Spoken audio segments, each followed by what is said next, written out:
More on that breaking news, a bombshell of news from the New York Times tonight on the Mueller report. I'm rejoined by Democratic Congressman Eric Swalwell, who's on the Intelligence Committee. Let me ask you, that's the key committee you're on tonight. Congressman, this is amazing. Now it comes out that what a lot of us suspected, I'm sure you did too, Mueller had more to say than Barr wanted us to hear.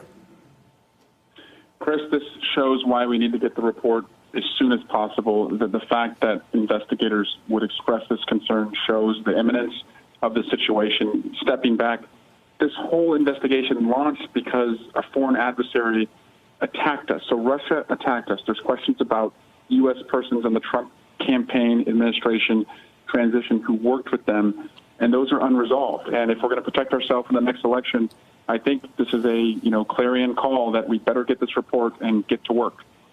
Well, let me go over a couple of concerns raised by this report. One is that there's more in it that is troubling about Donald Trump. What does that say to you?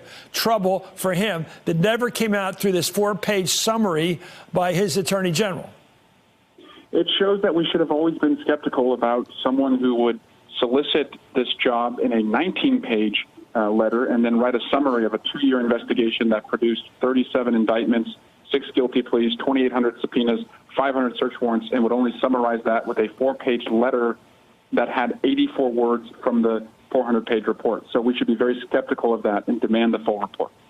And the second point raised by the letter was that Robert Mueller and his team never imagined, nor did they want it to happen, that the Attorney General would put a quickie weekend version of their 400-page report before the American public, which shaped public opinion that the president was off, that he was exonerated on the issue of collusion, and it was 50-50 on the other one, on obstruction. Apparently, that wasn't the right shape that Mueller intended the public to get when they got their first word on this report.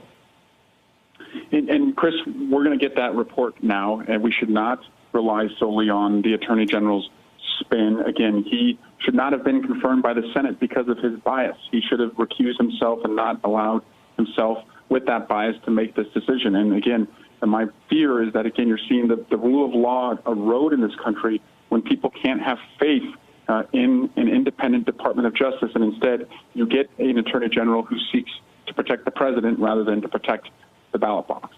Let me hold on, Congress. Let's go to Glenn Kirshner, former federal prosecutor. Glenn, New York Times is reporting that some of Mueller's teams, his investigators, have told associates that Attorney General William Barr failed to adequately portray the findings of their inquiry, that they were more troubling for President Trump than Mr. Barr allowed. My thought, well, I think a lot of it thought that the genius of Barr was first impressions. When you meet somebody, you get a strong first impression.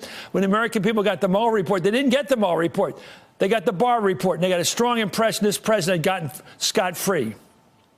Yeah, Chris, here's what I'll say. FBI agents are usually vault-like in their refusal to step outside their lane and talk about a pending investigation or a recently concluded investigation. So, this could be a sign that what the investigators know the evidence shows about Donald Trump's behavior may be far more dramatic than even we imagine. Now, we have all suspected it's more dramatic than Barr's sort of instantly clearing and summarily clearing the president of obstruction, which makes no sense after Mueller himself said he could not exonerate the president. We all suspected something was amiss there. We don't want to speculate what's in that report, but I think as Congressman Swalwell was saying, the good news is one way or another, Congress is going to see this report. The people are going to see this report. And, I think if Barr was covering it up and downplaying it, that is going to spell more problems, not less problems for the administration. And this is another point in the report tonight by the New York Times, which people read tomorrow morning. The other point is that Mr. Barr and his team did not think that Mr. Barr was going to come racing out 48 hours later with their report. That 4-page summary. They thought it would take a while for it to get out, or it'd be in redacted form, whatever. They had no idea that the Attorney General was going to make this presentation that Sunday night. Yeah, and I'll tell you, Chris, it was so surprising when you would read in one sentence that Mueller cannot exonerate the president, and Barr, without any legal reasoning, without any analysis, and without any factual support included in his letter, he says, let me jump out and clear the president, even though Mueller can't based on the evidence. That looks like yet another variation on the president and his people trying to put false information in the public square, trying to poison the well of public opinion, and get people thinking, well, I guess he's been cleared of both conspiracy and obstruction. And then what happens when the Mueller report comes out? Then public opinion is going to have to dig out of the hole in which Barr and Trump has put it. So maybe that's the game here. But I'll tell you, if it's a game, I think Barr is going to be exposed.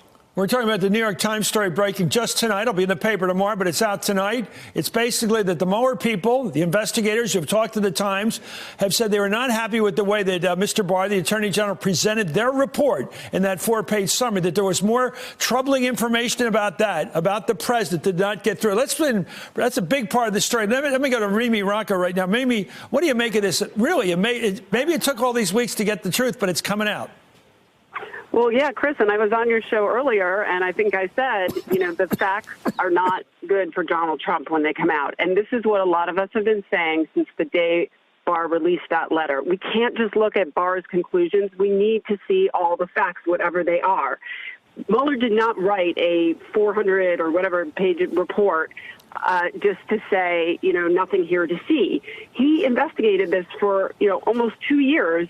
And there are going to be facts in there that probably are good and bad for the president, but they all need to come out.